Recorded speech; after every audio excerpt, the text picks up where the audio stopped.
Hello all welcome to our channel F1 the movie. So first of all నాకైతే movie మీద zero interest ఉండింది. But మూవీకి విపరీతమైన unanimous positive reviews రావడంతో థియేటర్కి వెళ్ళి మూవీ చూడడం జరిగింది. బట్ వన్స్ మూవీ చూశాక మైండ్ బ్లోయింగ్గా అనిపించింది. One of the best theatrical ఎక్స్పీరియన్స్ని ఇచ్చింది. నిజంగానే F1 రేసింగ్ని లైవ్లో చూసినట్టుగా ఫీల్ అయితే క్రియేట్ చేశారు. The great Brad Pitt main లీడ్గా చేసిన ఈ మూవీ ప్లాట్ ఏంటంటే, హీరో ఒక F1 కార్ రేసర్, కానీ ఒక రేసింగ్ కాంపిటీషన్లో యాక్సిడెంట్కి గురవుతాడు. ఆ యాక్సిడెంట్ తర్వాత F1 కార్ రేసింగ్కి రిటైర్మెంట్ ఇచ్చి క్యాబ్ డ్రైవర్గా మారుతాడు. కానీ కొన్ని సంవత్సరాల తర్వాత మళ్ళీ F1 కార్ రేసింగ్లో తన దమ్మేంటో చూపించాలనుకుంటాడు. అప్పుడు అతని లైఫ్లో ఏం జరిగింది, ఎలాంటి ఇబ్బందులు పడ్డాడు, తర్వాత ఏమైందనేదే మిగతా స్టోరీ. ఫస్ట్ ఆఫ్ ఆల్ మూవీలో క్యారెక్టర్స్ ఆర్క్, డీప్ ఎమోషన్స్ని చాలా బాగా క్యారీ చేశారు.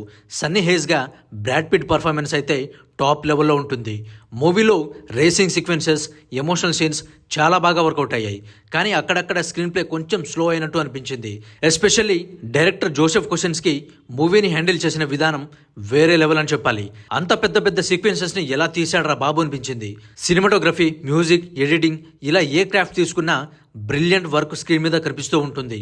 ఎస్పెషల్లీ మూవీలో చూపించిన విజువల్స్ గురించి సపరేట్గా డిస్కస్ చేయొచ్చు, అంత బాగున్నాయి. 2025లో one of the best theatrical experience ఇచ్చిన మూవీ ఇది.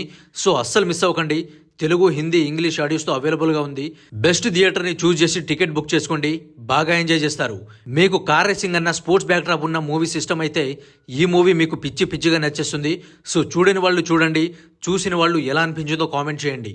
ఈ వీడియో మీకు నచ్చితే లైక్ అండ్ షేర్ చేయండి, మన ఛానల్ని సబ్స్క్రైబ్ చేసుకోండి.